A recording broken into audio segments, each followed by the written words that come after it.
장모님, 자식 교육 더럽게 못하신 것 같은데요? 한겨울 새벽 3시, 김도연은 뼈만 앙상하게 남은 장모를 등에 업고 있었습니다.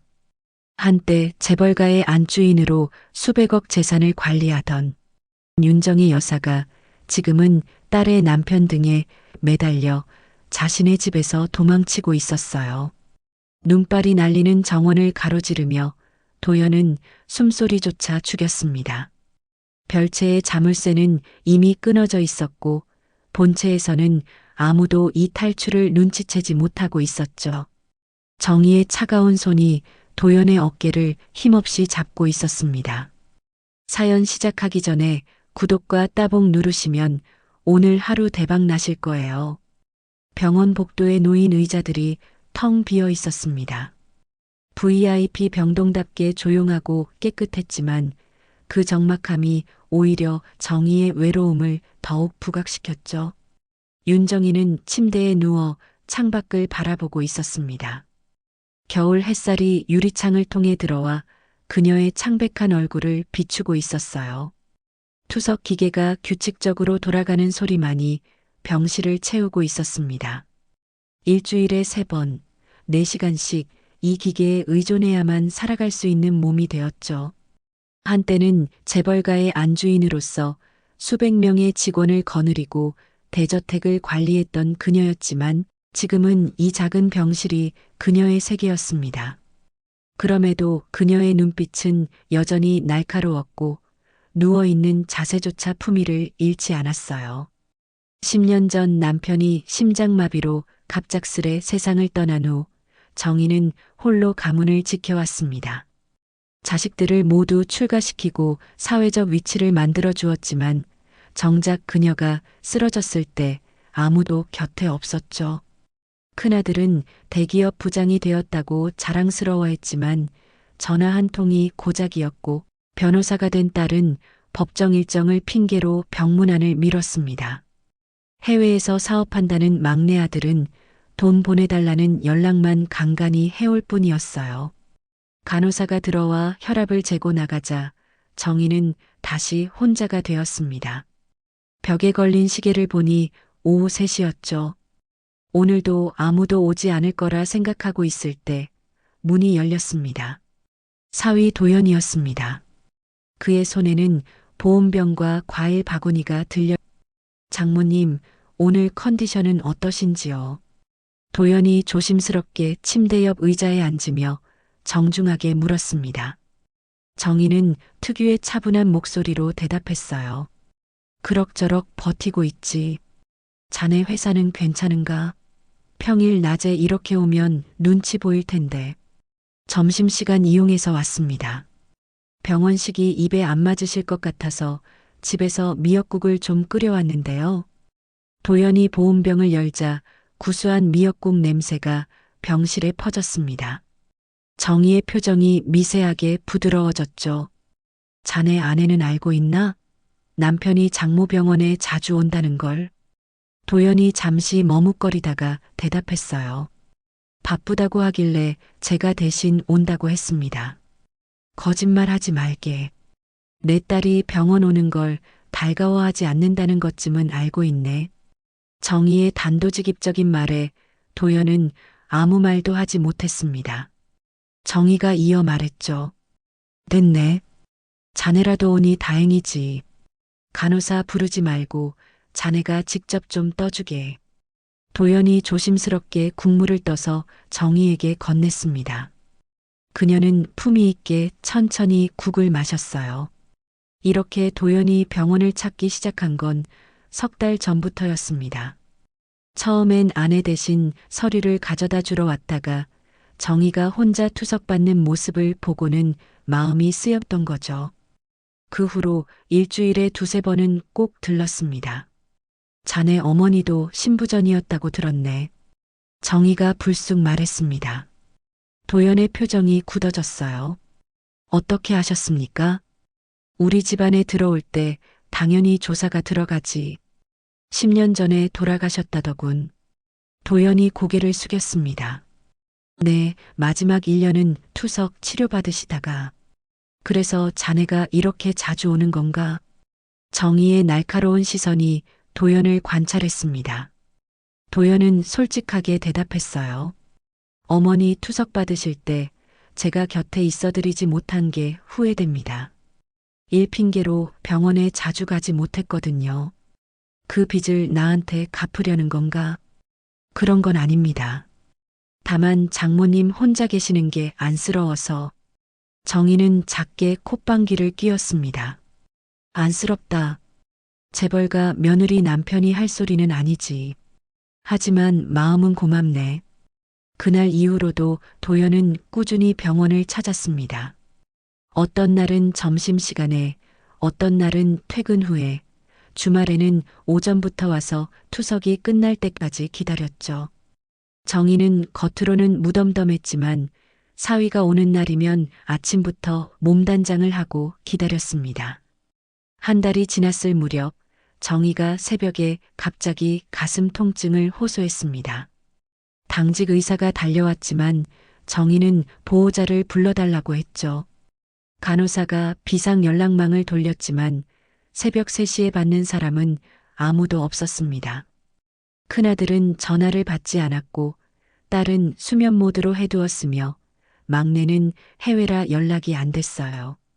결국 도연에게 연락이 갔습니다. 전화벨이 2번 울리기도 전에 도연이 받았죠. 장모님 괜찮으십니까? 지금 바로 가겠습니다. 30분도 안 되어 도연이 병실에 도착했습니다. 파자마 바람에 코트만 걸친 모습이었어요. 정희는 산소 마스크를 쓰고 있었지만 의식은 또렷했습니다. 자네가 왔구만. 네, 장모님. 의사 선생님이 곧 오실 겁니다. 도연은 정희의 손을 잡고 아침까지 곁을 지켰습니다. 다행히 큰 문제는 없었지만 그날 이후로 정희는 도연을 보는 눈빛이 달라졌어요. 자네 새벽에 올 때 아내는 뭐라고 하던가? 자고 있어서 모릅니다. 조용히 나왔어요. 정희가 쓴웃음을 지었습니다. 내 딸이지만 참 독하지. 친정 어머니가 응급 상황인데도 모른 척 자는 척 하다니. 도연은 아무 말도 하지 않았습니다. 사실 아내는 깨어 있었지만 귀찮다며 도연에게 가라고 손짓만 했던 거였죠. 2달이 지나자 도연은 아예 병원에 간이 침대를 들여놓았습니다. 투석하는 날이면 새벽부터 와서 저녁까지 있었어요. 정희는 처음엔 만류했지만 도연의 고집을 꺾을 수 없었습니다. 자네 회사에서 뭐라고 안 하나? 연차 써가면서 오고 있습니다. 바보 같은 사람. 남의 장모 때문에 연차를 쓰다니. 하지만 정희의 목소리에는 따뜻함이 묻어났습니다. 도연이 다시 말했어요. 남의 장모가 아니라 저희 어머님이시잖아요. 그 말에 정희는 잠시 말을 잃었습니다. 결혼식 때 자신이 했던 말이 떠올랐죠. 이제부터 진짜 아들이라고 든든하게 믿고 의지하겠다고 했던 그 말을요.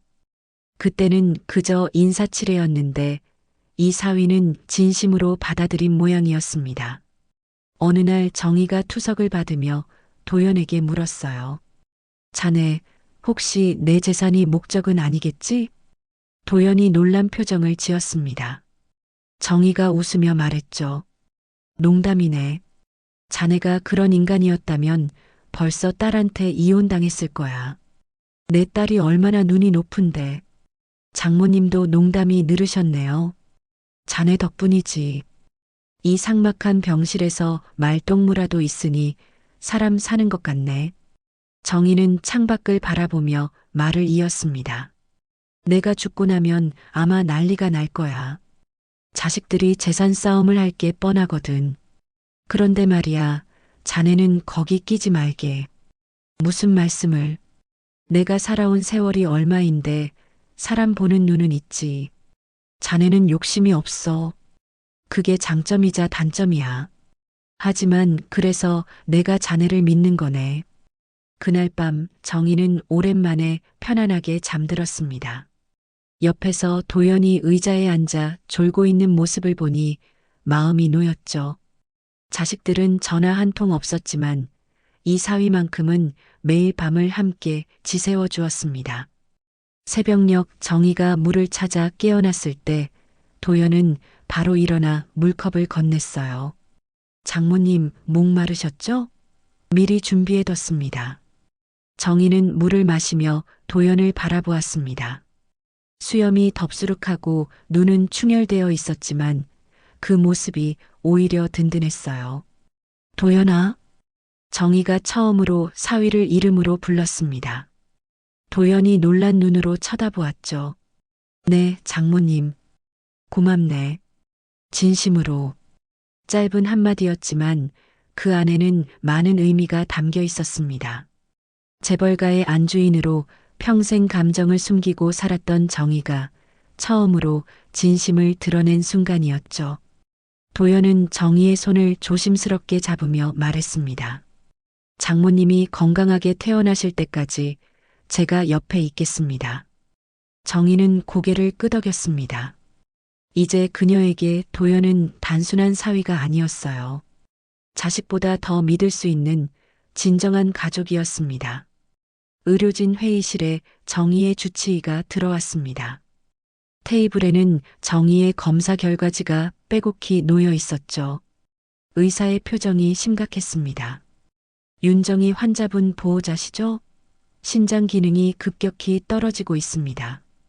투석만으로는 한계가 있어요. 이식을 고려하셔야 할 시점입니다. 도연의 얼굴이 창백해졌습니다. 옆에 앉아있던 간호사가 덧붙였어요. 가족분들께 연락드렸는데 아직 아무도 오지 않으셨네요. 그로부터 사흘 후 정희의 병실이 갑자기 북적이기 시작했습니다. 큰아들이 제일 먼저 나타났죠.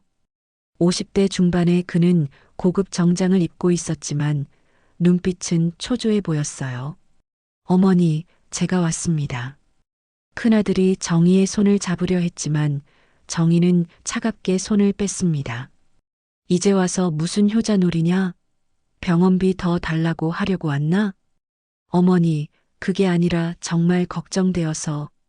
그때 병실 문이 다시 열렸습니다. 딸이 들어왔죠. 변호사 배지를 단 그녀는 날카로운 눈빛으로 병실을 훑어보았어요. 도연과 눈이 마주치자 인상을 찌푸렸습니다. 당신 또 여기 있어요? 회사는 안 가고? 도연이 대답하려는 순간 정희가 먼저 말했습니다. 내가 있으라고 했다. 문제 있냐? 딸이 억지로 미소를 지으며 정희 곁으로 다가갔어요. 엄마, 왜 이러세요? 제가 왔는데 사위는 이제 집에 보내야죠. 내가 언제부터 나를 걱정했다고? 법원 일정 바쁘다며 석 달 동안 얼굴도 안 비쳤으면서 분위기가 싸늘해졌을 때 막내 아들이 헐레벌떡 들어왔습니다. 해외에서 급히 귀국한 듯 여행 가방을 끌고 있었죠. 어머니, 제가 돌아왔습니다. 듣자마자 바로 비행기 탔어요. 막내의 과장된 제스처에 정희가 코웃음을 쳤습니다. 사업 망해서 돌아온 거 아니냐? 또 돈 빌리려고?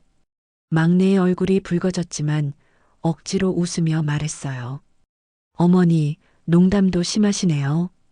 정말 어머니가 걱정되어서. 정희는 피곤한 듯 눈을 감았습니다. 자식들이 서로 눈짓을 주고받았죠.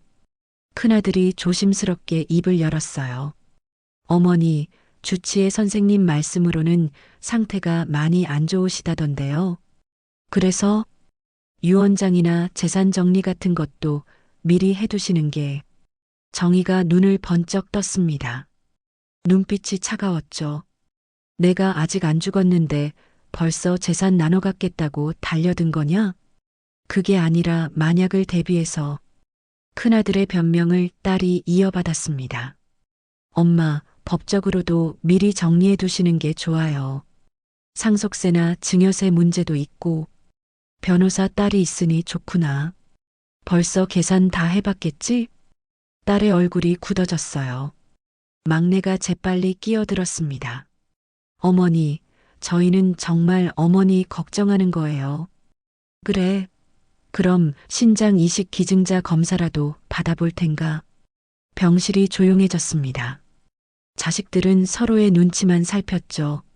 정희가 쓴웃음을 지었어요. 역시 그렇지. 재산은 탐내면서 정작 나를 살릴 생각은 없구나.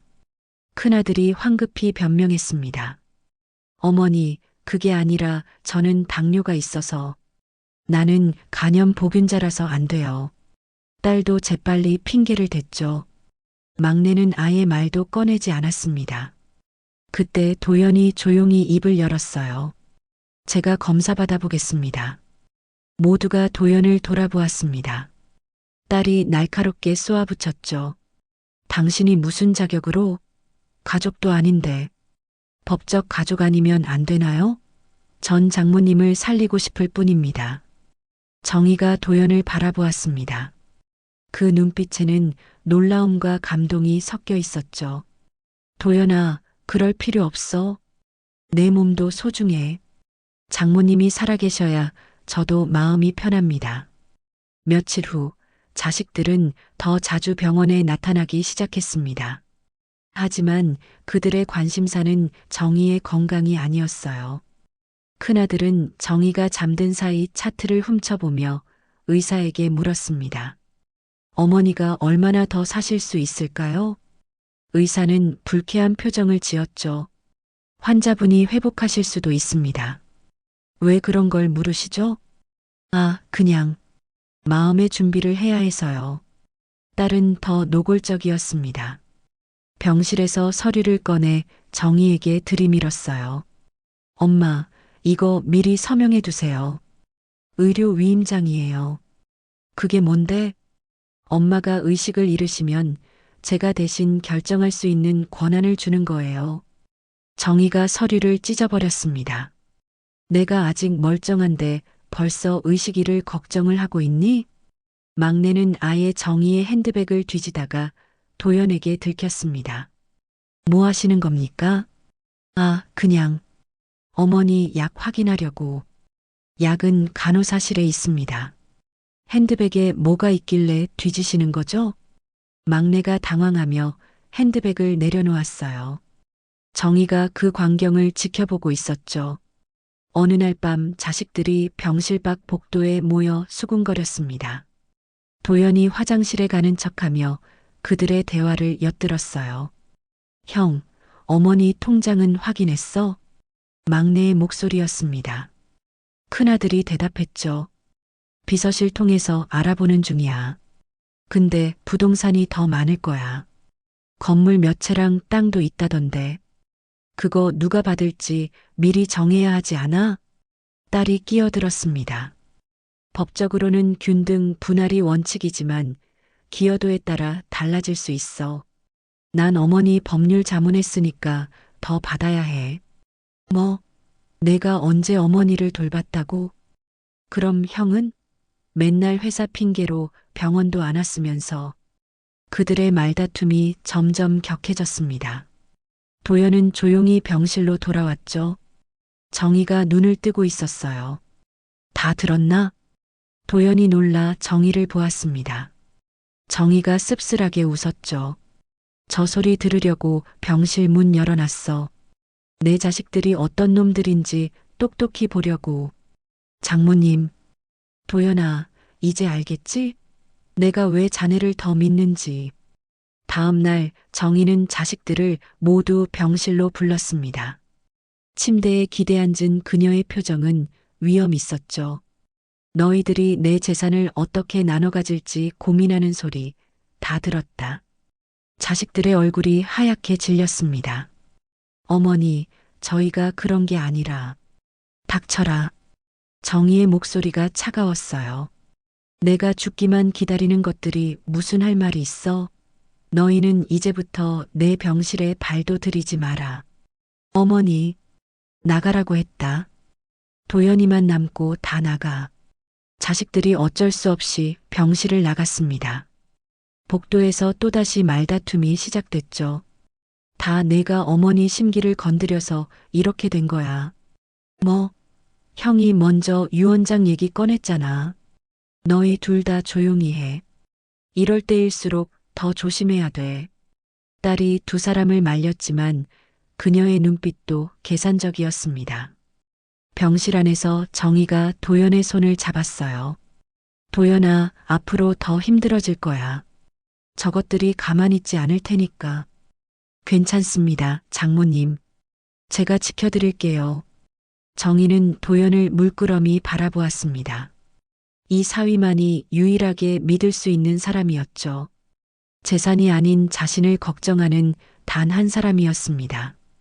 집으로 돌아온 도연은 현관문을 조심스럽게 열었습니다. 새벽 1시가 넘은 시각이었죠. 거실에 불이 켜져 있었고 아내가 소파에 앉아 팔짱을 낀 채 기다리고 있었어요. 그녀의 표정은 차가웠고 눈빛에는 짜증과 분노가 섞여 있었습니다. 또 병원에서 밤샜어? 도연은 피곤한 얼굴로 고개를 끄덕였습니다. 아내가 코웃음을 치며 일어섰어요. 그녀는 남편을 위아래로 훑어보며 경멸하는 듯한 표정을 지었죠. 멀쩡하게 말도 잘하고 정신도 또렷한 어머니를 두고 왜 그렇게 매달리는지 이해할 수 없다는 듯이 말이에요. 도연이 연차까지 써가며 병원에 다닌다고 하자 아내의 얼굴이 붉어졌습니다. 그녀는 날카로운 목소리로 남편을 몰아붙였죠. 남의 부모를 돌본다고 회사 일을 소홀히 한다는 비난이었어요. 하지만 도연은 그것이 남의 부모가 아니라 아내의 어머니라고 조용히 반박했습니다. 너 설마 우리 엄마 재산 노리는 거 아니야? 아내의 직설적인 의심에 도연의 얼굴이 굳어졌습니다. 믿을 수 없다는 표정으로 아내를 바라보았죠. 친아들도 아닌데 며칠씩 밤을 새우는 게 정상이 아니라며 아내는 착한 사위 코스프레를 그만하라고 냉소적으로 말했어요.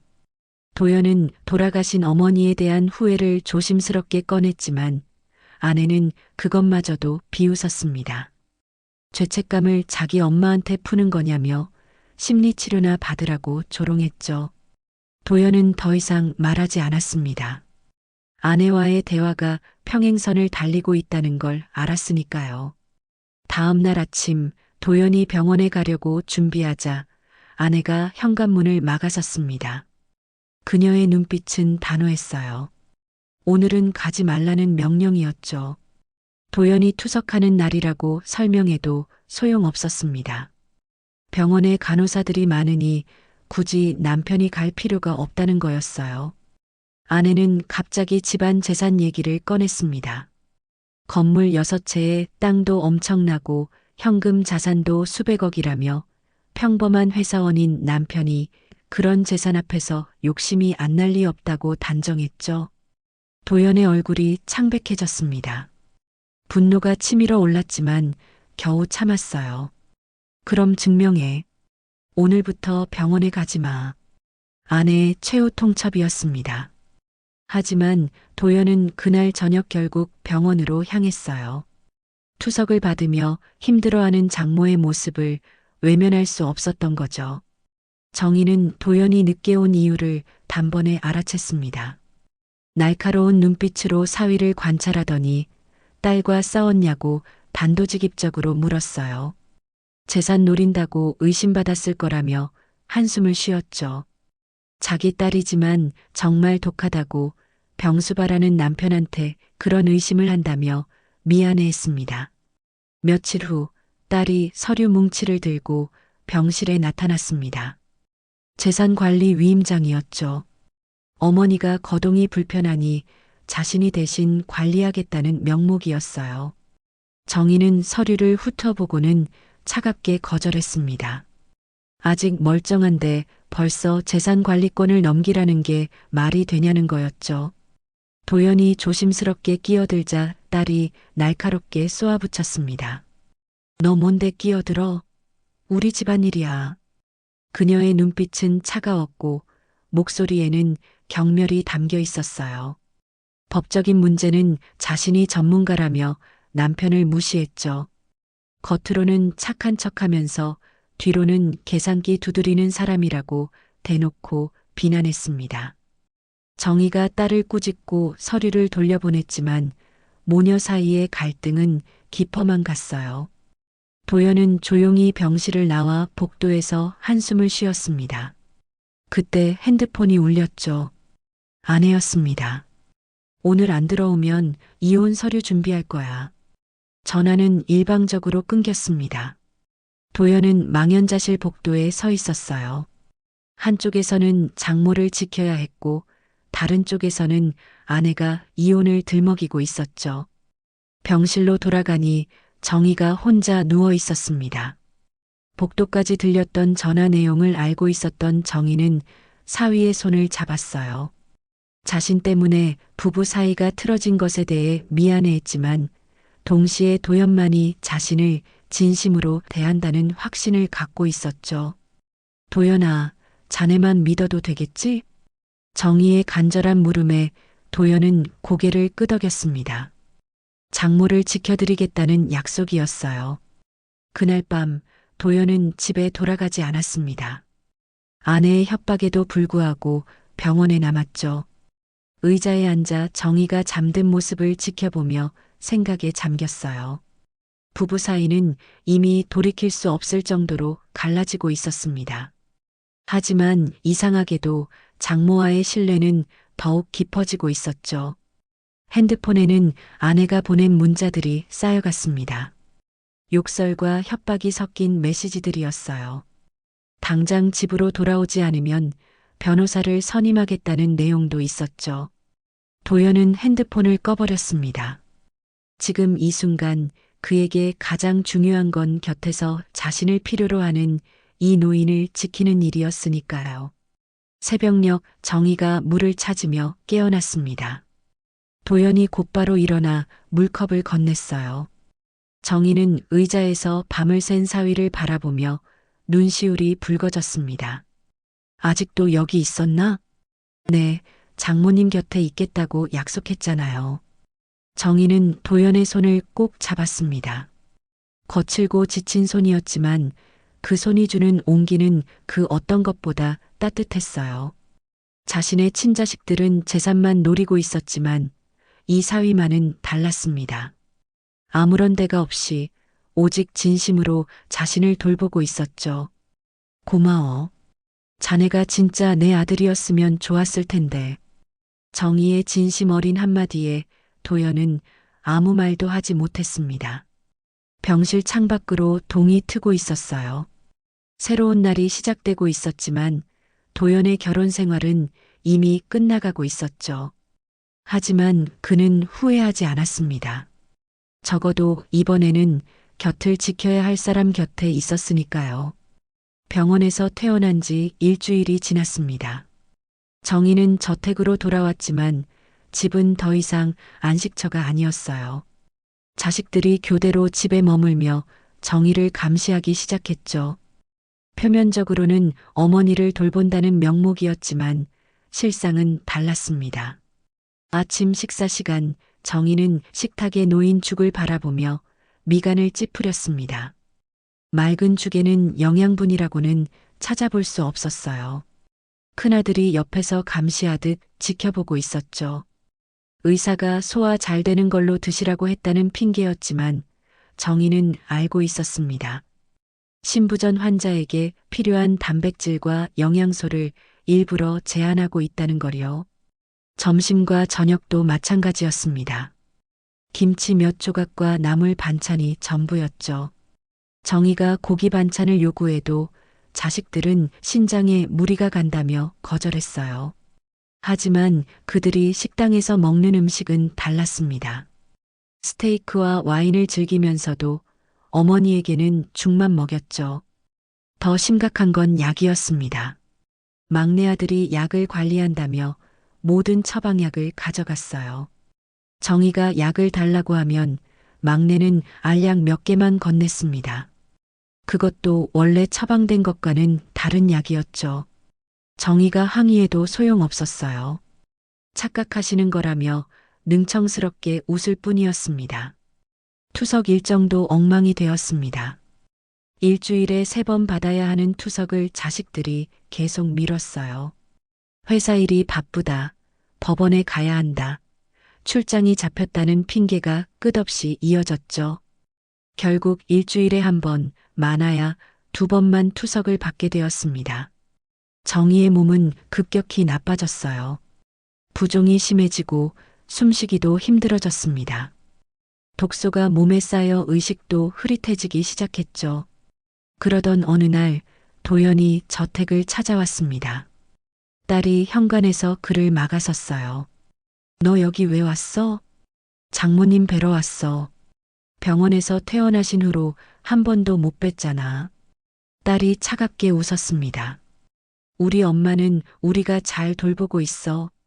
너는 신경 쓸 필요 없어. 도연이 거실 너머를 보려 했지만 딸이 몸으로 가로막았어요. 그때 안쪽에서 정희의 신음소리가 희미하게 들렸습니다. 도연의 얼굴이 굳어졌죠. 장모님이 아프신 것 같은데. 착각이야. 그리고 우리 이혼 서류 준비 중이잖아. 이제 남남이 될 사이에 왜 자꾸 오는 거야? 도연이 아내를 뚫어지게 바라봤습니다. 그녀의 눈빛에는 차가움만 가득했어요. 자신의 어머니가 고통받고 있는데도 아무렇지 않은 표정이었죠. 너희가 장모님한테 무슨 짓을 하는 거야? 무슨 짓이라니? 우리가 친자식인데 나쁜 짓을 하겠어? 너나 걱정해. 변호사 선임은 했어? 딸은 도연을 밀어내고 문을 닫아버렸습니다. 도연은 문 밖에서 주먹을 꽉 쥐었어요. 분노가 치밀어 올랐지만 할 수 있는 게 없었습니다. 며칠 후 정희의 상태가 더욱 악화되자 자식들은 그녀를 별채로 옮겼습니다. 본체에서 한참 떨어진 낡은 별채였죠. 창문은 밖에서 자물쇠로 잠겨 있었고 문도 밖에서만 열 수 있었어요. 사실상 감금이었습니다. 정희가 항의하자 큰아들이 차갑게 말했습니다. 어머니가 요즘 정신이 오락가락하셔서 혼자 돌아다니시면 위험해요. 치매 증상이 있다는 거짓말이었죠. 정희는 분노했지만 이미 몸에는 힘이 없었어요. 별채는 난방도 제대로 되지 않았고 화장실도 구석에 낡은 변기뿐이었습니다. 하루에 한 번 영양가 없는 죽을 가져다 줄 때만 문이 열렸어요. 어느 날 저녁 정희는 숨이 막혀 헐떡거렸습니다. 투석을 제대로 받지 못해 폐에 물이 차고 있었던 거예요. 필사적으로 문을 두드렸지만 아무도 오지 않았습니다. 별채가 본체에서 너무 멀어 소리가 닿지 않았죠. 다음 날 딸이 서류를 들고 나타났습니다. 유언장이었어요. 엄마, 이제 정리할 때가 됐어. 여기 서명만 하면 돼. 모든 재산을 자식들에게 3등분한다는 내용이었습니다. 정희는 남은 힘을 다해 거부했어요. 절대 서명 안 해. 엄마가 이러면 우리도 방법이 있어. 그날부터 식사가 더 줄어들었습니다. 하루에 한 끼 물에 만밥 한 숟가락이 전부였어요. 약도 완전히 끊겼죠. 정희의 의식이 점점 흐려졌습니다. 도연은 계속 저택을 찾아갔지만 매번 문전박대당했어요. 큰아들과 막내도 가세에 도연을 막았습니다. 심지어 경비원들에게 도연을 출입금지시키라고 지시했죠. 저 사람 들어오면 경찰 부를 거야. 알겠지? 도연은 저택 밖에서 발만 동동 구르며 걱정했습니다. 핸드폰으로 아내에게 전화했지만 받지 않았어요. 문자를 보내도 읽지도 않았죠. 어느 날 밤 도연은 담을 넘어 몰래 저택에 들어갔습니다. 별채를 찾아 헤매다 마침내 정희가 갇혀 있는 곳을 발견했어요. 창문으로 들여다본 정희의 모습은 충격적이었습니다. 뼈만 앙상하게 남은 몸, 퉁퉁 부은 얼굴, 초점 없는 눈빛이었죠. 도연은 핸드폰으로 사진을 찍으며 눈물을 흘렸습니다. 증거를 남기는 것밖에 할 수 있는 게 없었어요. 그때 뒤에서 발자국 소리가 들렸습니다. 딸이었죠. 너 여기서 뭐해? 이게 사람이 할 짓이야? 어떻게 친어머니한테 이럴 수 있어? 딸이 코웃음을 쳤습니다. 우리 집안일이야. 너는 상관없는 사람이고 장모님이 죽어가고 있어. 과장하지 마. 그리고 설령 그렇다 해도 그게 너랑 무슨 상관이야? 도연이 믿을 수 없다는 표정으로 아내를 바라봤습니다. 한때 사랑했던 여자가 이렇게 잔인한 사람이었다는 게 충격이었죠. 너 정말 사람이야? 경비야, 여기 침입자가 있어요. 딸의 외침에 경비원들이 달려왔습니다. 도연은 어쩔 수 없이 저택을 빠져나왔어요. 하지만 포기하지 않았습니다. 정의를 구해야 한다는 일념뿐이었죠. 다음 날 도연은 경찰서를 찾아갔습니다. 사진을 보여주며 노인 학대를 신고했어요. 하지만 경찰의 반응은 미적지근했습니다. 가족 간의 일이라 저희가 함부로 개입하기 어렵습니다. 사람이 죽어가고 있다고요. 일단 확인은 해보겠습니다만 자녀분들이 돌보고 있다면. 도연은 절망했습니다. 법도 경찰도 정의를 구할 수 없었어요. 그는 다시 저택으로 향했습니다. 이번에는 정문으로 당당히 들어갔죠. 장모님을 만나게 해줘. 도연의 외침에 자식들이 모두 나왔습니다. 그들의 표정은 짜증과 분노로 가득했어요. 또 왔네. 정말 끈질기다. 큰아들이 비웃었고 막내가 덧붙였습니다. 누나, 이혼 빨리 진행해. 저 인간 때문에 피곤해 죽겠어. 딸이 차갑게 말했어요. 걱정 마. 다음 주에 끝날 거야. 그들은 도연을 둘러싸고 조롱했습니다.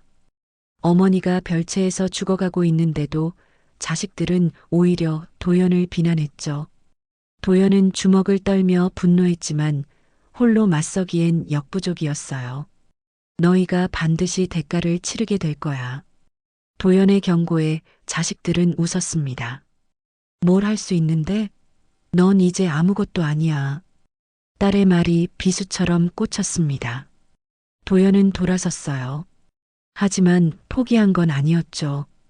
정의를 구할 방법을 찾아야 했습니다. 어떻게든 무슨 수를 써서라도 말이죠. 별채에 갇힌 정의는 점점 의식을 잃어가고 있었습니다. 희미한 의식 속에서도 그녀는 도연을 기다렸어요. 자신을 구해줄 유일한 사람, 사위 도연을 말이죠. 자식들은 이미 자신을 버렸지만 그 사위만은 끝까지 자신을 지키려 한다는 걸 알고 있었으니까요. 한밤중이었습니다. 도연은 다시 담을 넘어 저택에 들어갔어요. 경비원들의 순찰 시간을 며칠간 관찰한 끝에 파악한 빈틈을 노린 거였죠. 발소리를 죽이며 별채로 향했습니다. 창문 너머로 희미한 달빛만이 별채 안을 비추고 있었어요. 정희는 차가운 바닥에 쓰러져 있었습니다. 도연이 창문을 조용히 두드리자 정희가 힘겹게 고개를 들었어요. 초점 없던 눈빛이 도연을 알아보는 순간 희미하게나마 생기가 돌았습니다. 도연은 창문 틈으로 손가락을 넣어 정희의 손을 잡았어요. 뼈만 남은 차가운 손이었죠. 정희가 창문 쪽으로 기어왔습니다. 온몸에 힘이 없어 몇 번이나 쓰러졌지만 필사적으로 창가에 다가왔어요. 입술이 파르르 떨렸습니다. 뭔가 말하려는 듯 했지만 소리가 나오지 않았죠. 도연이 귀를 창문에 바짝 대었습니다. 도연아? 정희의 목소리는 바람소리처럼 희미했어요. 숨을 몰아쉬며 간신히 말을 이어갔죠. 아무도 모르게 해야 해. 도연이 고개를 끄덕이자 정희가 다시 입을 열었어요. 온 힘을 짜내 속삭이듯 말했습니다. 초상화. 그 한 단어를 말하는데도 숨이 차오르는 듯 했죠. 이어서 편지라는 말이 겨우 입 밖으로 나왔습니다. 그리고 마지막으로 거의 들리지 않을 정도로 작은 소리로 21라고 속삭였어요. 초상화, 편지 21. 꼭 기억해라. 그 세 단어를 말하고 정희는 기진맥진에 쓰러졌습니다. 도연이 다급하게 창문을 두드렸지만 정희는 다시 일어날 기력이 없었어요. 떨리는 손으로 도연의 손을 꽉 잡으며 간절한 눈빛을 보낼 뿐이었죠. 도연은 알 수 없는 단서들을 마음속에 새겼습니다. 정희가 목숨을 걸고 전하려는 메시지라는 걸 직감했어요. 멀리서 경비원의 손전등 불빛이 다가오자 도연은 정희의 손을 한 번 더 꽉 잡고는 급히 자리를 떴습니다. 집으로 돌아온 도연은 밤새 그 세 단어의 의미를 고민했어요. 노트에 적어가며 여러 가능성을 생각해 봤습니다. 초상화는 저택 어딘가에 있는 그림일 것 같았고 편지는 누군가에게 보낸 편지일 수도 있었죠. 21는 날짜일까요? 나이일까요? 아니면 다른 의미일까요? 다음 날 도연은 아내에게 전화를 걸었습니다. 받지 않을 거라 생각했지만 의외로 전화를 받았어요. 뭐야? 장모님이 나한테 뭔가 전하려고 하셔. 혹시 초상화나 편지 21라는 말이 무슨 의미인지 알아? 전화 너머로 잠시 침묵이 흘렀습니다. 그리고 딸이 날카롭게 물었어요. 엄마가 그런 헛소리를 했어? 딸의 반응에서 도연은 느꼈습니다. 그녀가 뭔가 알고 있다는 걸요. 단순한 헛소리가 아니라는 걸 그녀도 알고 있었죠. 며칠 후 도연이 다시 별채를 찾았을 때 마침 딸이 정희를 찾아온 때였습니다. 도연은 창문 밖에 숨어 상황을 지켜봤어요. 딸은 또 유언장을 들고 있었죠. 정희가 고개를 저으며 거부하자 딸은 짜증스럽게 정희의 손목을 비틀었습니다. 정희가 고통스러워하며 신음했지만 딸은 아랑곳하지 않았어요. 오히려 더 세게 손목을 비틀며 펜을 쥐어주려 했죠. 정희가 눈물을 흘리며 애원하는 듯 했지만 딸의 표정은 차가웠습니다. 그때 밖에서 큰아들의 목소리가 들렸어요. 뭔가 급한 일이 있는 모양이었죠. 딸이 유언장을 집어들고 나가면서 정희에게 마지막으로 말했습니다. 엄마가 이렇게 된 것도 다 엄마 잘못이야. 처음부터 순순히 했으면 이런 일 없었을 텐데. 딸이 나간 후 도연은 창문으로 다가갔습니다. 정희는 바닥에 쓰러져 울고 있었어요. 도연이 조용히 위로했지만 정희의 눈빛은 절망으로 가득했죠. 그날 저녁 도연은 집에서 아내와 마주쳤습니다. 이혼 서류를 가지러 온 모양이었어요. 도연이 장모의 상태를 말하려 하자 아내가 차갑게 막았습니다. 엄마 얘기하지 마. 관심 없어. 어떻게 그런 말을 해? 내 어머니잖아. 아내가 코웃음을 쳤어요. 엄마보다 우리 체면이 더 중요해. 재벌가 딸이 엄마 때문에 이혼한다고 하면 사람들이 뭐라고 하겠어? 차라리 엄마가 조용히 정리되는 게 나아. 도연은 믿을 수 없다는 표정으로 아내를 바라봤습니다. 체면이 어머니의 생명보다 중요하다는 말에 충격을 받았죠. 아내는 서류를 챙기며 냉정하게 말했어요. 너도 이제 그만해. 엄마 일에 더 이상 관여하지 마. 우리는 이제 남이야. 아내가 떠난 후 도연은 주저앉았습니다. 정희를 구할 사람은 이제 자신뿐이었어요. 자식들은 모두 정희를 버렸고 심지어 체면 때문에 어머니의 죽음을 바라고 있었죠. 도연은 다시 결심을 굳혔습니다. 정희가 남긴 단서의 의미를 반드시 찾아내야 했어요. 초상화, 편지, 21. 이 세 단어가 정희를 구할 열쇠라는 확신이 들었습니다. 시간이 얼마 남지 않았지만 포기할 수 없었죠. 그날 밤 도연은 저택 본체로 잠입할 계획을 세웠습니다. 서재나 거실에 있을 초상화를 찾아야 했어요. 위험하지만 다른 방법이 없었죠. 정희의 간절한 부탁이 귓가에 맴돌았습니다. 아무도 모르게 해야 한다는 그 말이 무슨 의미인지는 몰랐지만 신중하게 행동해야 한다는 건 분명했어요. 새벽 3시 도연은 저택에 들어갔습니다. 서재부터 뒤지기 시작했어요. 책장과 서랍을 조심스럽게 살펴봤지만 특별한 편지는 없었죠. 벽에 걸린 그림들도 하나하나 확인했지만 의미 있어 보이는 초상화는 찾을 수 없었습니다. 거실로 이동한 도연은 벽난로 위에 걸린 오래된 가족 초상화를 발견했어요. 먼지가 쌓인 액자 속에는 젊은 시절의 정희가 그려져 있었죠. 뭔가 특별해 보였지만 지금 당장 그림을 떼어낼 수는 없었습니다. 자식들이 깨어날 수도 있었으니까요. 도연은 초상화의 위치를 기억해 두고 저택을 빠져나왔어요. 21의 의미는 여전히 알 수 없었지만 초상화는 찾은 것 같았습니다. 이제 남은 건 편지와 21의 비밀을 푸는 일이었죠. 정희가 목숨을 걸고 전한 메시지. 그것이 무엇이든 간에 도연은 반드시 찾아낼 작정이었습니다. 사위와 장모 사이의 신뢰는 이미 혈연을 넘어선 진짜 가족의 정이 되어 있었으니까요. 한겨울 밤이었습니다. 기온이 영하 10도까지 떨어진 날이었죠. 도연은 검은 옷을 입고 저택 담을 넘었어요. 손에는 볼트커터와 담요가 들려 있었습니다. 오늘이 마지막 기회라는 걸 알고 있었어요. 정희의 상태가 더는 버틸 수 없을 지경이었으니까요. 별채에 도착한 도연은 조심스럽게 주변을 살폈습니다. 경비원들은 본체 쪽에만 있었고 별채는 아무도 지키지 않았어요. 자식들은 어차피 정희가 혼자서는 움직일 수도 없다고 생각했던 거죠. 도연은 볼트커터로 자물쇠를 끊기 시작했습니다. 쇠가 끊어지는 소리가 밤의 정적을 깼지만 다행히 아무도 듣지 못한 것 같았어요.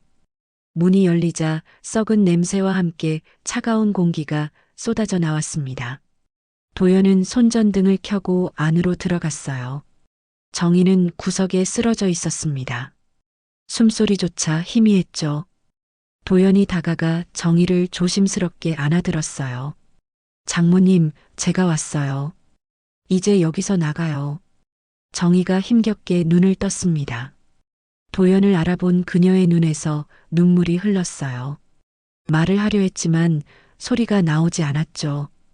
도연은 가져온 담요로 정희를 꽁꽁 감쌌습니다. 뼈만 남은 가벼운 몸이었어요. 한 달 전만 해도 걸을 수 있었던 정희가 이제는 혼자서는 손가락 하나 움직이기 힘들어 보였죠. 도연은 정희를 등에 업었습니다. 생각보다 훨씬 가벼웠어요.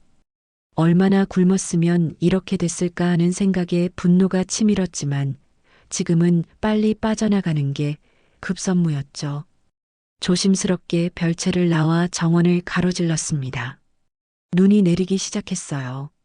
하얀 눈송이가 어둠 속에서 춤을 추듯 내렸죠.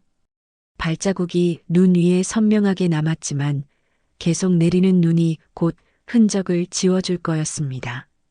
도연은 정희를 꼭 잡고 담을 향해 걸었어요. 그때 본체에서 불빛이 켜졌습니다.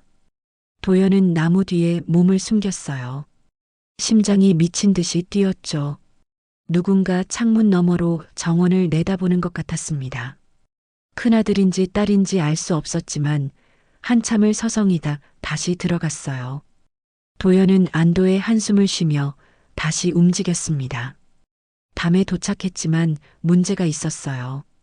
정희를 업고는 담을 넘을 수 없었죠. 도연은 미리 준비해둔 사다리를 담에 걸쳤습니다. 정희를 조심스럽게 안고 한 계단씩 올라갔어요. 담 위에 올라선 순간 정희가 신음소리를 냈습니다. 조금만 참아요, 장모님. 거의 다 왔어요. 담 너머로 내려오는 게 더 힘들었습니다. 도연은 정희를 꼭 안은 채 조심스럽게 뛰어내렸어요. 충격을 최대한 줄이려 무릎을 굽혔지만 그래도 정희가 고통스러워하는 게 느껴졌죠. 도로 건너편에 세워둔 차까지는 100m 정도였습니다. 도연은 정희를 다시 등에 업고 뛰기 시작했어요. 차에 도착해 정희를 뒷좌석에 조심스럽게 눕혔습니다. 히터를 최대로 틀었지만 정희는 계속 떨고 있었어요. 도연은 급히 차를 출발시켰죠. 병원으로 가야 했지만 자식들이 먼저 손을 쓸 수도 있었습니다. 일단 안전한 곳으로 피신하는 게 우선이었어요. 새벽 4시 도연은 서울을 벗어나 경기도 외곽으로 향했습니다. 정희의 숨소리가 점점 거칠어졌어요. 투석을 받지 못해 독소가 온몸에 쌓인 상태였죠. 도연은 작은 병원이라도 찾아야 했습니다. 하지만 신분이 노출되면 자식들이 찾아올 게 뻔했어요. 날이 밝기 시작했습니다. 도연은 산속 펜션 하나를 발견했어요. 비수기라 텅 비어 있었죠. 주인과 교섭해 한 달치 숙박비를 현금으로 지불하고 들어갔습니다. 따뜻한 방에 정의를 눕히자 그녀가 조금씩 안정을 찾는 것 같았어요. 도연은 가져온 응급약품으로 정의를 돌봤습니다. 수액을 놓고 영양제를 주사했어요. 의료 지식이 부족했지만 최선을 다했죠. 정의가 힘겹게 눈을 떴습니다. 도연아? 네, 장모님. 이제 안전해요. 정의의 눈에서 눈물이 흘렀어요. 말하고 싶은 게 많은 듯 했지만 기력이 없었죠. 도연은 정희의 손을 잡으며 위로했습니다. 그때 도연의 핸드폰이 울렸어요. 아내였습니다. 도연은 잠시 망설이다 전화를 받았죠. 너 지금 무슨 짓을 한 거야? 엄마를 납치했어? 아내의 고함 소리가 들렸습니다. 도연이 침착하게 대답했어요. 납치가 아니야. 장모님을 구한 거지. 미쳤어? 지금 당장 엄마를 돌려보내. 안 그러면 경찰에 신고할 거야. 도연이 단호하게 말했습니다. 그래, 신고해. 그럼 너희가 장모님을 어떻게 학대했는지도 다 밝혀질 테니까. 전화 너머로 잠시 침묵이 흘렀어요. 그리고 큰아들의 목소리가 들렸습니다. 김도연 씨, 이성적으로 생각하세요. 어머니는 치매가 있으셔서 전문적인 치료가 필요합니다. 치매가 아니라는 거 다들 알고 있잖아요. 그만 거짓말하세요. 막내의 목소리도 들렸어요. 형, 우리가 어머니 재산 절반을 줄게. 그러니까 어머니를 돌려보내. 도연은 어이가 없었습니다. 돈으로 모든 걸 해결하려는 그들의 태도에 역겨움을 느꼈죠. 난 돈이 필요한 게 아니야. 장모님의 안전만을 원할 뿐이야. 전화를 끊고 도연은 핸드폰을 껐습니다. 위치 추적을 막기 위해서였죠. 이제 정말로 도망자가 된 거였어요. 오후가 되자 뉴스에서 속보가 나왔습니다. 치매 노인 유괴 사건이라는 제목이었죠. 화면에는 도연의 얼굴과 함께 수배령이 떴어요. 전국에 지명 수배가 내려진 거였습니다. 자식들이 언론을 동원해 여론을 조작한 거였죠. 정희가 뉴스를 보며 울었습니다. 자신 때문에 사위가 범죄자가 됐다는 사실에 괴로워했어요. 힘겹게 입을 열었죠. 도연아, 나를 돌려보내. 안 돼요, 장모님. 그럼 장모님이 위험해져요. 너 때문에 내가 망가져. 도연이 정희의 손을 꼭 잡았습니다. 괜찮아요. 전 장모님을 지키겠다고 약속했잖아요. 밖에서 경찰 사이렌 소리가 들렸어요. 도연은 급히 짐을 챙겼습니다. 벌써 위치가 노출된 것 같았죠. 정희를 다시 차에 태우고 산속 더 깊은 곳으로 들어갔어요. 버려진 산장을 발견한 도연은 문을 부수고 들어갔습니다. 전기도 수도도 없었지만 최소한 바람과 눈은 막을 수 있었어요. 장작을 모아 불을 피웠고 눈을 녹여 물을 만들었죠. 도시에서 자란 도연에게는 모든 게 힘들었지만 정의를 위해서라면 뭐든 할 수 있었습니다. 밤이 되자 추위가 더 심해졌어요. 도연은 정희 곁에 바짝 붙어 체온을 나눴습니다. 정희가 떨리는 목소리로 말했어요. 초상화, 꼭 찾아. 네, 장모님. 꼭 찾을게요. 정희가 도연의 손을 잡았습니다. 차가운 손이었지만 그 안에는 간절함이 담겨 있었어요. 그게 진실을 밝혀줄 거야. 도연은 고개를 끄덕였습니다. 초상화에 숨겨진 비밀이 무엇이든 반드시 찾아낼 거라고 다짐했죠. 하지만 지금은 정의를 살리는 게 먼저였어요. 투석을 받지 못한 지 일주일이 넘었습니다. 의학적으로는 기적에 가까운 생존이었죠. 새벽이 되자 정희의 상태가 급격히 나빠졌어요. 의식을 잃었다가 깨기를 반복했고 호흡도 불규칙해졌죠. 도연은 결단을 내려야 했습니다. 위험을 무릅쓰고라도 병원에 가야 했어요. 장모님, 조금만 더 버텨주세요. 제가 꼭 살려드릴게요. 도연은 정희를 안고 다시 차로 향했습니다. 눈보라가 몰아치는 산길을 내려가는 건 목숨을 건 도박이었지만 더 이상 선택의 여지가 없었어요. 사위와 장모, 두 사람의 목숨 건 탈출은 아직 끝나지 않았습니다. 산속 깊은 곳에 버려진 폐가가 하나 있었습니다. 지붕은 반쯤 무너져 있었고 창문은 깨져 있었지만 도연과 정희에게는 유일한 은신처였어요. 이곳에 숨은 지 일주일이 지났습니다. 전국에 수배령이 내려진 상태에서 마을로 내려갈 수도 없었죠. 정희의 상태는 날이 갈수록 악화되었습니다. 투석을 받지 못한 지 2주가 넘어가고 있었어요. 얼굴과 팔다리가 퉁퉁 부어올랐고 숨쉬기조차 힘들어했습니다. 폐에 물이 차오르는 것 같다며 밤새 기침을 했죠. 도연은 속수무책으로 지켜볼 수밖에 없었어요. 도연은 정희를 돌보며 산에서 구할 수 있는 약초를 찾았습니다. 인터넷에서 본 민간요법을 기억해내며 뜨거운 물에 우려 먹였지만 효과는 미미했어요.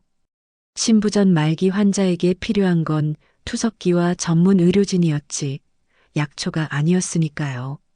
식량도 문제였습니다. 도피하면서 챙긴 음식은 며칠 만에 떨어졌어요. 도연은 밤마다 몰래 산을 내려가 근처 밭에서 남은 무나 배추를 주워왔습니다. 도둑질이었지만 다른 방법이 없었죠. 그것마저도 정희는 제대로 먹지 못했어요. 독소가 쌓인 몸은 음식을 받아들이지 못했습니다. 어느 날 새벽 도연은 약을 구하러 마을로 내려가기로 결심했습니다. 모자를 눌러쓰고 마스크로 얼굴을 가렸지만 불안한 마음은 감출 수 없었어요. 약국에 들어가 진통제와 이뇨제를 사려 했지만 약사가 이상한 눈빛으로 쳐다봤습니다. 신분증 좀 보여주시겠어요? 도연이 당황하며 뒤로 물러섰어요. 약사가 카운터 아래로 손을 뻗는 걸 보고는 급히 약국을 빠져나왔습니다. 골목을 돌아 숨으려는 순간 뒤에서 누군가 소리쳤어요. 저기, 저 사람 수배자 아니야? 마을 사람들이 하나둘 모여들기 시작했습니다.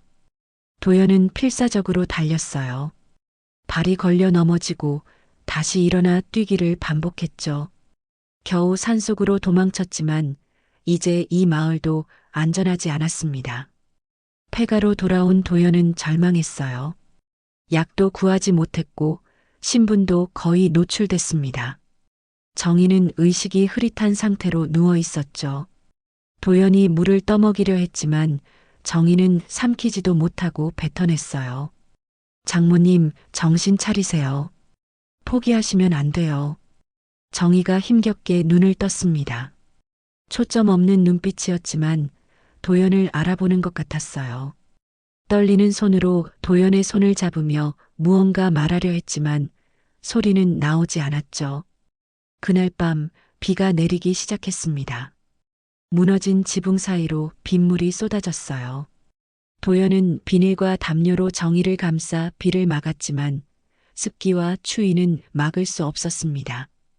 정희의 몸이 경련하듯 떨렸어요. 다음 날 도연은 더 깊은 산속으로 이동하기로 했습니다. 동굴을 발견한 건 행운이었어요. 입구는 좁았지만 안은 제법 넓었고 바람과 비를 완전히 막을 수 있었죠. 도연은 정희를 조심스럽게 동굴 안으로 옮겼습니다. 마른 나뭇가지를 모아 불을 피웠어요. 연기가 밖으로 새어나가지 않도록 조심했죠. 따뜻한 불빛이 동굴을 비추자 정희의 얼굴에 잠시나마 혈색이 돌았습니다. 하지만 그것도 잠시였어요. 정희는 다시 의식을 잃었습니다. 도연은 정희의 손을 잡고 울었어요. 자신이 할 수 있는 게 아무것도 없다는 무력감이 밀려왔죠. 전직 재벌가의 안주인이 동굴에서 죽어가고 있는데 그저 지켜보는 것밖에 할 수 없었습니다. 며칠이 더 지났습니다. 도연은 산에서 먹을 수 있는 나물과 버섯을 찾아 끓여 먹였어요. 계곡물을 떠다가 정희의 입술을 적셔주었죠. 하지만 정희의 의식은 점점 더 흐려졌습니다. 때때로 헛소리를 하기도 했어요. 여보, 춥지 않아요? 정희가 돌아가신 남편을 부르는 것 같았습니다. 도연은 정희의 손을 꼭 잡으며 대답했어요. 네, 장모님. 따뜻해요. 걱정 마세요. 정희가 희미하게 웃었습니다. 그리고 다시 잠들었죠. 깨어있는 시간보다 잠든 시간이 더 많아졌어요. 어느 날 도연은 동굴 밖에서 이상한 소리를 들었습니다. 개 짖는 소리와 사람들의 목소리였어요. 수색대가 온 것 같았죠. 도연은 급히 불을 끄고 정희를 동굴 깊은 곳으로 옮겼어요. 숨을 죽이고 기다렸습니다. 이쪽에 연기 냄새가 나는 것 같은데? 동굴이 있네. 한번 확인해봐. 발자국 소리가 가까워졌어요. 도연은 정희를 꼭 안고 있었습니다. 정희가 신음소리라도 내면 발각될 상황이었죠. 다행히 수색대는 동굴 입구만 확인하고 지나갔어요. 빈 동굴이야. 다른 곳 찾아보자. 발자국 소리가 멀어진 후에도 도연은 한참을 더 기다렸습니다. 완전히 안전하다고 확신한 후에야 다시 불을 피웠어요. 정희는 여전히 의식이 없었습니다. 그날 밤 도연은 결심했어요. 더 이상 이렇게 숨어서는 정희를 살릴 수 없었습니다. 위험을 무릅쓰고라도 다시 마을로 내려가 약을 구해야 했죠. 아니면 차라리 자수를 하고 정희를 병원에 보내는 것도 생각했어요. 하지만 정희가 갑자기 의식을 되찾았습니다. 맑은 정신으로 도연을 바라봤어요. 도연아? 네, 장모님. 내가 죽어도 자수하지 마. 넌 범죄자가 아니야. 정희의 말에 도연은 울음을 터뜨렸습니다. 장모는 죽음을 앞두고도 사위를 걱정하고 있었어요.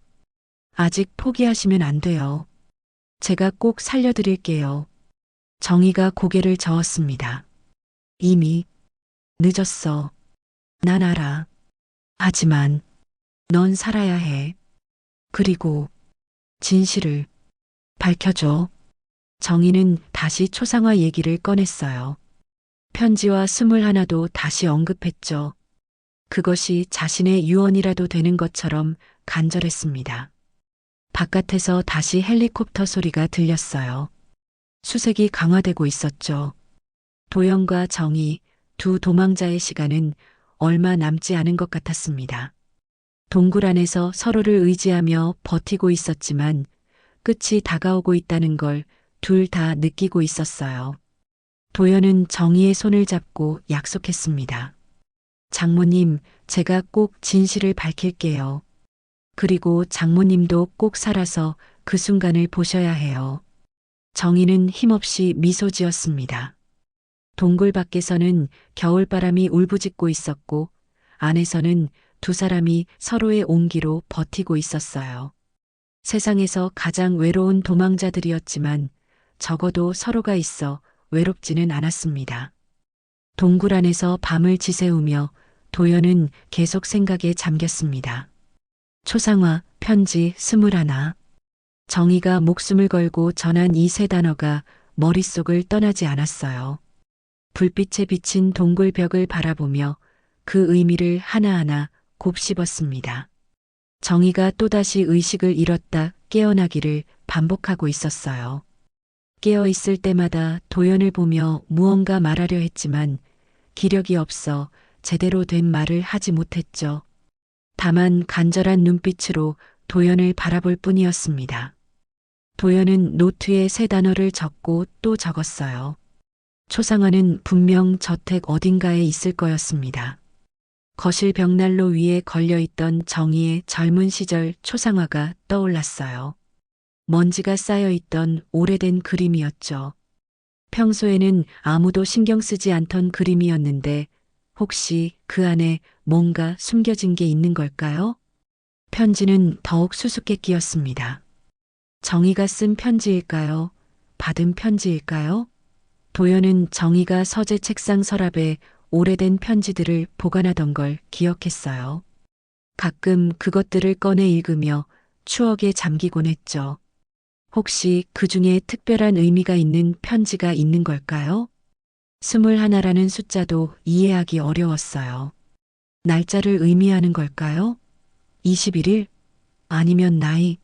정희가 21살이었을 때 무슨 일이 있었던 걸까요? 도연은 계산해 봤습니다. 정희가 21살이었다면 그건 50년도 더 전의 일이었어요. 밤이 깊어갈수록 도연의 고민도 깊어졌습니다. 이 세 단어가 각각 따로인지 아니면 하나로 연결된 건지도 알 수 없었어요. 초상화 속에 편지가 있고 그것이 21와 관련이 있다면 아니면 초상화가 21살 때 그려진 것이고 그때 쓴 편지가 있다면 정희가 갑자기 눈을 떴습니다. 도연을 보며 힘겹게 입을 열었어요. 도연아? 네, 장모님. 제가 여기 있어요. 정희가 떨리는 손으로 공중에 뭔가를 그렸습니다. 네모난 모양이었어요. 그림을 가리키는 것 같았죠. 그리고는 다시 자신의 가슴을 가리켰습니다. 마치 그림 속에 자신의 마음이 담겨 있다는 듯이요. 도연은 알 것 같았습니다. 이것은 단순한 망상이나 헛소리가 아니었어요. 정희가 미리 준비해둔 진실을 밝힐 열쇠였던 거죠. 자식들이 자신을 해칠 걸 예상하고 미리 증거를 숨겨둔 게 분명했습니다. 하지만 문제는 그것을 찾으러 가는 일이었어요. 저택은 지금쯤 철통같이 지켜지고 있을 거였습니다. 전국에 수배령이 내려진 도연이 나타날 걸 대비해 경찰이 상주하고 있을 게 뻔했죠. 게다가 자식들도 도연이 뭔가를 찾으러 올 거라고 예상하고 있을 거였어요. 도연은 동굴 입구를 바라봤습니다. 밖은 칠흑 같은 어둠이었어요.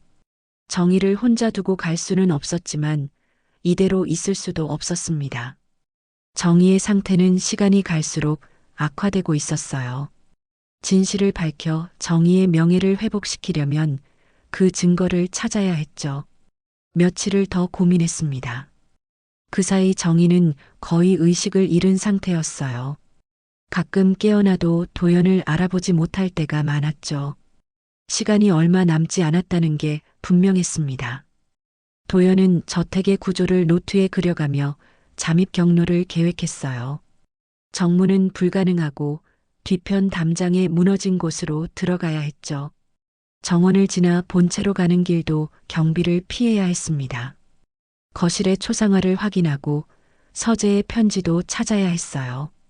위험한 계획이었지만 다른 방법이 없었습니다. 도연은 검은 옷을 준비하고 얼굴을 가릴 모자와 마스크도 챙겼어요. 손전등과 간단한 도구들도 배낭에 넣었죠. 마치 전쟁을 준비하는 군인 같았습니다. 정희가 잠시 의식을 되찾았을 때 도연은 조심스럽게 말했어요. 장모님, 제가 초상화를 찾으러 가려고 해요. 거실에 있는 그 그림 맞죠? 정희가 힘겹게 고개를 끄덕였습니다. 그리고 떨리는 손으로 도연의 손을 잡았어요. 말은 하지 못했지만 눈빛으로 모든 걸 전하고 있었죠. 조심하라는 당부와 고마움이 담긴 눈빛이었습니다. 도연도 정희의 손을 꼭 잡았어요. 꼭 찾아올게요. 그리고 장모님의 억울함을 풀어드릴게요. 그날 밤 도연은 마지막으로 계획을 점검했습니다. 새벽 3시에 출발하기로 했어요. 가장 경비가 느슨한 시간이었죠. 서울까지 가는 길도 우회로를 이용하기로 했습니다. 훔친 차를 타고 가야 했지만 다른 방법이 없었어요. 도연은 잠들지 못하고 정희를 지켜봤습니다. 혹시 자신이 없는 사이에 무슨 일이 생길까봐 걱정됐어요. 하지만 정의를 위해서라도 그 증거를 찾아야 했죠. 그것만이 정의를 구하고 자식들의 악행을 밝힐 수 있는 유일한 방법이었으니까요. 새벽이 가까워오자 도연은 조용히 일어났습니다. 배낭을 메고 동굴을 나서려는 순간 정의가 눈을 떴어요. 아무 말 없이 도연을 바라봤죠. 도연도 말없이 고개를 끄덕였습니다. 서로가 무슨 생각을 하는지 알고 있었어요. 도연은 동굴을 나섰습니다. 차가운 새벽 공기가 폐를 찔렀어요. 별이 총총한 하늘 아래 도연은 산을 내려가기 시작했죠. 목숨을 건 잠입이 곧 시작될 거였습니다. 초상화, 편지 21. 이 세 단어의 비밀을 풀기 위한 위험한 여정이었어요. 도연은 다시 한번 다짐했습니다. 반드시 증거를 찾아 정의의 억울함을 풀겠다고. 그것이 정의를 끝까지 지켜준 유일한 사람인 자신이 해야 할 일이라고 믿었으니까요. 산을 내려가는 그의 발걸음은 단호했습니다. 뒤돌아보지 않았어요. 앞으로 나아갈 뿐이었죠. 새벽 4시 도연은 저택 뒤편에 도착했습니다. 예전에 알아둔 무너진 담장 부분이 그대로 있었어요. 조심스럽게 틈새로 몸을 밀어 넣었습니다. 정원은 고요했지만 본체에서 희미한 불빛이 새어나오고 있었죠. 경비원이 있는 것 같았어요. 도연은 나무 그늘을 따라 조용히 움직였습니다. 심장이 미친 듯이 뛰었지만 멈출 수 없었어요. 거실 창문에 도착한 도연은 안을 살폈습니다. 다행히 비어 있었죠. 창문 잠금 장치를 조심스럽게 풀고 안으로 들어갔어요. 서재로 향했습니다. 벽에는 여러 그림들이 걸려 있었지만 도연이 찾는 초상화는 거실에 있었어요. 다시 거실로 돌아온 도연은 벽난로 위를 올려다봤습니다.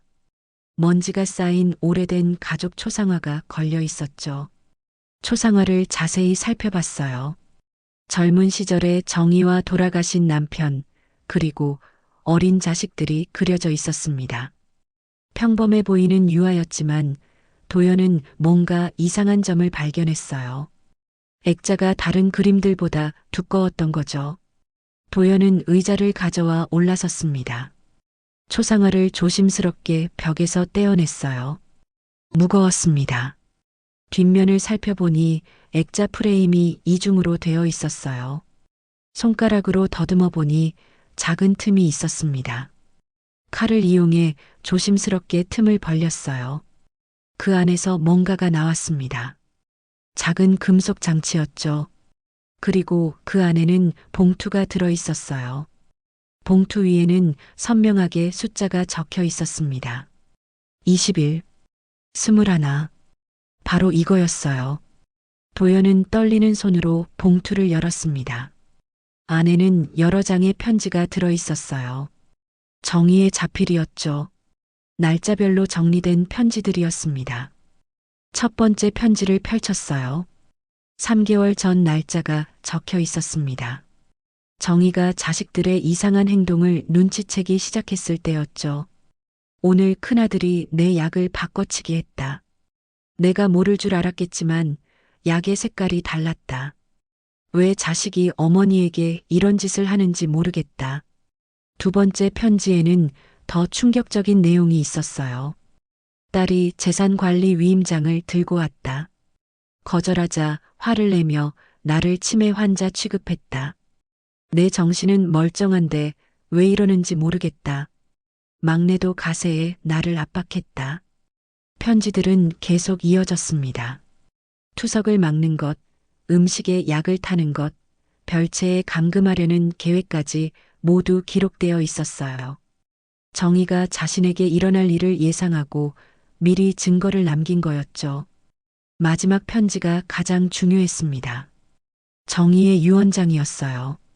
나 윤정이는 온전한 정신으로 이 유언을 남긴다.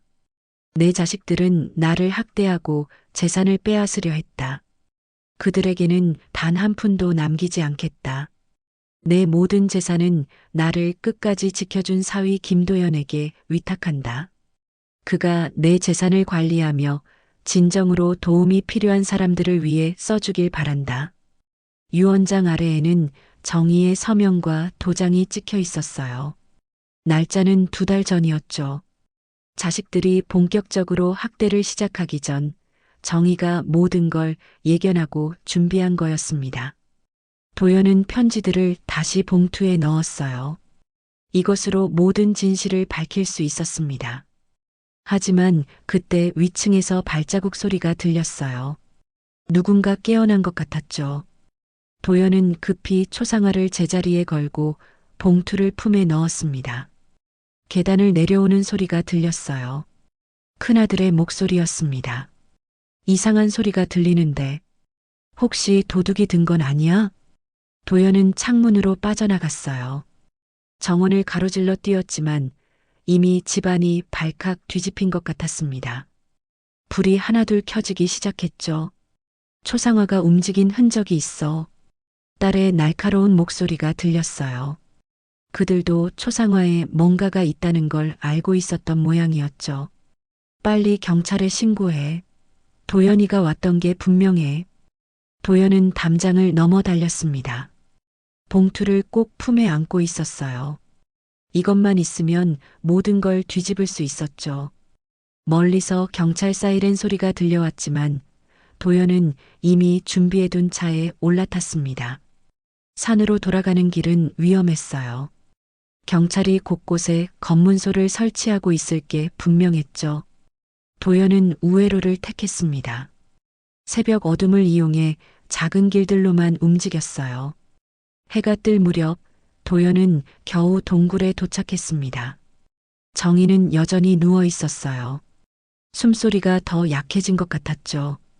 도연은 정희 곁에 앉아 봉투를 꺼냈습니다. 장모님 찾았어요. 초상화 뒤에 있었어요. 정희가 힘겹게 눈을 떴습니다. 봉투를 보는 순간 그녀의 눈에서 눈물이 흘렀어요. 떨리는 손으로 봉투를 만졌죠. 자신이 숨겨둔 진실의 조각을 다시 만난 거였습니다. 도연이 편지 내용을 읽어주자 정희는 고개를 끄덕였어요. 모든 게 사실이라는 확인이었죠. 그리고 유 원장 부분을 듣자 정희가 도연의 손을 잡았습니다. 미안해. 너한테 짐을. 정희의 목소리는 거의 들리지 않았어요. 도연이 고개를 저었습니다. 짐이 아니에요. 장모님의 정의를 실현하는 거예요. 도연은 편지들을 사진으로 찍었어요. 원본은 안전한 곳에 숨겨야 했죠. 그리고 이제 이것을 세상에 알릴 방법을 찾아야 했습니다. 자식들의 손이 닿지 않는 언론이나 검찰에 전달해야 했어요. 하지만 먼저 정의를 살려야 했습니다. 이제 증거가 있으니 병원에 가도 자식들이 함부로 하지 못할 거였어요. 도연은 정의를 조심스럽게 안았습니다. 장모님, 이제 병원으로 가요. 이 편지들이 장모님을 지켜줄 거예요. 정희는 힘없이 고개를 끄덕였습니다. 초상화 뒤에 숨겨둔 비밀이 드디어 빛을 보게 된 거였어요. 21라는 숫자는 정희가 가장 행복했던 21살의 자신을 기억하며 붙인 암호였죠. 그때처럼 다시 자유로워지고 싶다는 소망이 담긴 숫자였습니다. 도연은 봉투를 다시 품에 넣었어요. 이제 반격을 시작할 때였습니다. 정희가 목숨 걸고 지킨 진실로 악한 자식들의 가면을 벗길 시간이었죠. 도연은 동굴을 나와 공중전화를 찾았습니다. 산 아래 마을의 낡은 전화부스였죠. 주머니에서 명함 하나를 꺼냈어요. 예전에 정의의 재단 행사에서 만났던 기자의 명함이었습니다. 김 기자는 정의를 존경한다고 했었죠. 전화벨이 몇 번 울린 후 김 기자가 받았습니다. 네, 김정민 기자입니다. 저 김도연입니다. 윤정희 여사 관련해서 전해드릴 게 있어요. 전화 너머로 놀란 숨소리가 들렸어요. 김 기자도 도연이 수배 중이라는 걸 알고 있었죠. 도연은 간단 명료하게 말했습니다. 윤정희 여사의 자필 편지와 유언장을 갖고 있다고, 자식들의 학대 증거가 모두 있다고 말이죠. 이틀 후 도연과 김 기자는 인적이 드문 고속도로 휴게소에서 만났습니다. 도연은 편지 원본을 건넸어요. 김 기자는 내용을 읽으며 충격을 감추지 못했죠. 재벌가의 추악한 진실이 낱낱이 기록되어 있었으니까요. 김 기자는 즉시 방송사로 돌아갔습니다. 그날 저녁 9시 뉴스 특종 보도가 시작됐어요. 앵커의 목소리가 무겁게 울렸습니다. 충격적인 소식입니다. 재벌가 윤정희 여사가 자녀들에게 학대받았다는 증거가 공개됐습니다. 화면에는 정희의 편지가 클로즈업 됐어요. 떨리는 필체로 쓰인 고발 내용이 하나하나 읽혔죠. 투석을 막고 음식을 제한하고 약을 바꿔치기한 내용들이었습니다.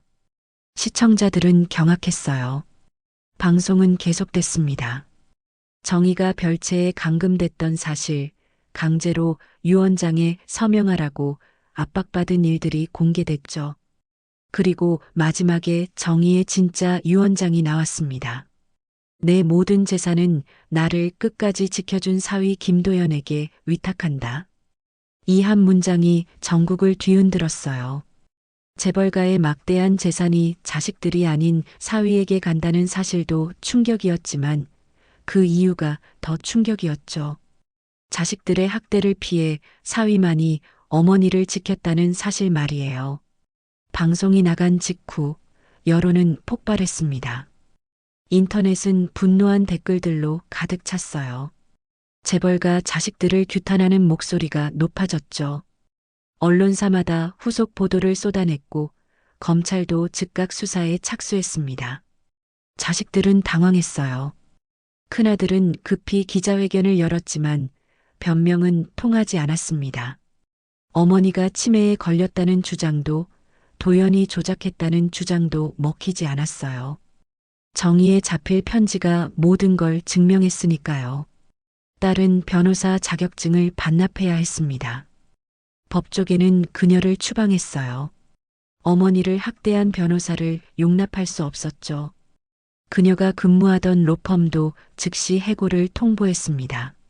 막내는 해외로 도망치려 했지만 공항에서 체포됐어요. 노인 학대와 감금, 상해 혐의였죠. 수갑을 찬 채 연행되는 모습이 뉴스에 나왔습니다. 한때 재벌가 자제였던 그의 몰락은 처참했어요. 반면 도연에 대한 수배령은 해제됐습니다. 그는 범죄자가 아니라 정의를 구한 영웅이었어요. 경찰은 오히려 도연에게 사과했죠. 잘못된 수배로 고통받게 해서 미안하다고 말이에요. 도연은 정의를 대학병원으로 옮겼습니다. 최고의 의료진이 정의를 치료하기 시작했어요. 기적적으로 정의는 조금씩 회복됐습니다. 투석을 다시 받고 영양을 보충하자 의식도 돌아왔어요. 병실에는 문병객들이 끊이지 않았습니다.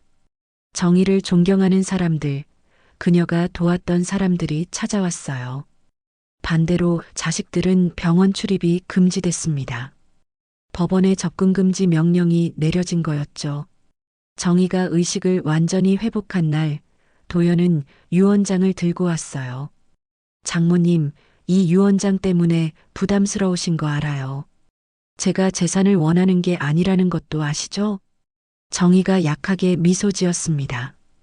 이제는 말도 할 수 있게 됐어요. 알아. 내가 그런 사람 아니라는 거. 하지만 내 뜻이야. 내가 관리해줘. 도연은 고개를 숙였어요. 정의의 뜻을 거역할 수 없었죠. 그는 재산을 자신을 위해서가 아니라 정의가 원하는 대로 사용하기로 했습니다. 자선재단을 만들고 학대받는 노인들을 돕는 데 쓰기로 했어요. 검찰 조사가 진행되면서 더 많은 진실이 밝혀졌습니다. 자식들이 정의의 재산을 빼돌린 정황도 나왔어요. 위조 서류로 부동산을 넘기려 했던 시도도 발각됐죠. 죄목은 계속 늘어났습니다. 재판이 시작됐어요. 법정은 매일 기자들로 가득했죠. 정의는 휠체어를 타고 증언대에 섰습니다. 떨리는 목소리로 자식들이 자신에게 한 일들을 증언했어요. 방청석에서는 흐느끼는 소리가 들렸습니다. 자식들은 결국 실형을 선고받았어요. 큰아들은 5년, 딸은 4년, 막내는 3년의 징역형이었죠. 재벌가 자제들이 교도소에 가는 전대미문의 일이었습니다. 하지만 여론은 오히려 형량이 너무 가볍다고 했어요. 항소심에서도 결과는 같았습니다. 자식들의 죄는 명백했고 정의의 편지가 모든 걸 증명했으니까요. 대법원까지 가봤지만 소용없었어요. 그들은 결국 수감됐습니다. 정의는 이제 안전했어요. 저택으로 돌아간 그녀는 평화를 되찾았죠. 도연이 매일 찾아와 안부를 물었고 간병인들이 정성껏 돌봤습니다. 투석도 제 시간에 받고 영양가 있는 음식도 먹을 수 있었어요. 어느 날 정희가 도연에게 말했습니다. 도연아, 고마워. 내가 없었다면 난 그 별채에서 죽었을 거야. 당연한 일을 했을 뿐이에요, 장모님. 정희는 창밖을 바라봤어요. 봄이 오고 있었습니다. 정원에는 꽃들이 피기 시작했죠. 이제 진짜 내 아들은 너야.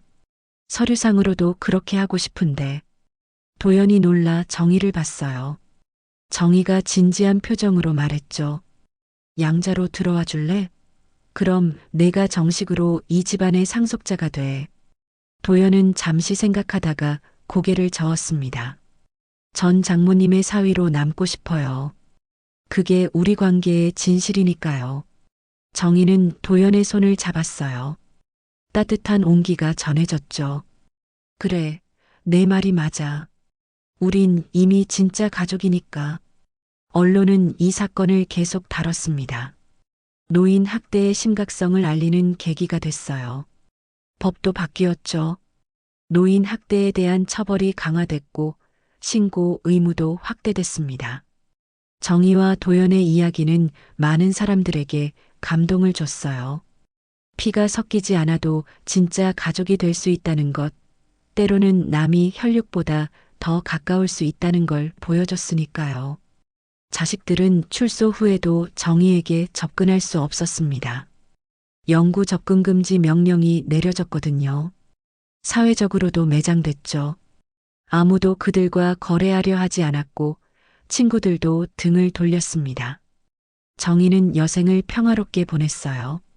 도연이 곁에서 끝까지 지켰고 그녀가 원하는 자선 사업도 계속됐습니다. 초상화 뒤에 숨겨뒀던 편지가 그녀를 구한 거였죠. 21살의 젊은 정희가 미래의 자신을 지켜준 셈이었습니다. 진실은 결국 승리했어요. 거짓과 탐욕은 무너졌고 진심과 헌신은 보상받았습니다. 정희가 가장 의지했던 사람은 친아들이 아닌 밤을 새우며 곁을 지킨 사위였다는 사실이 모든 걸 말해줬죠. 때로는 피를 나눈 가족보다 마음을 나눈 타인이 더 가까울 수 있습니다. 윤정희가 초상화 뒤에 숨긴 건 단순한 유언장이 아니라 진짜 가족이 누구인지 증명하는 진실이었죠. 재산은 혈연을 따르지 않았지만 정은 밤새 곁을 지킨 손을 따라갔습니다. 가족이란 이름의 의미를 우리는 다시 생각해 봐야 할지도 모릅니다. 오늘도 사연 시청해 주신 여러분들 감사합니다. 다음에도 좋은 사연 가져오겠습니다.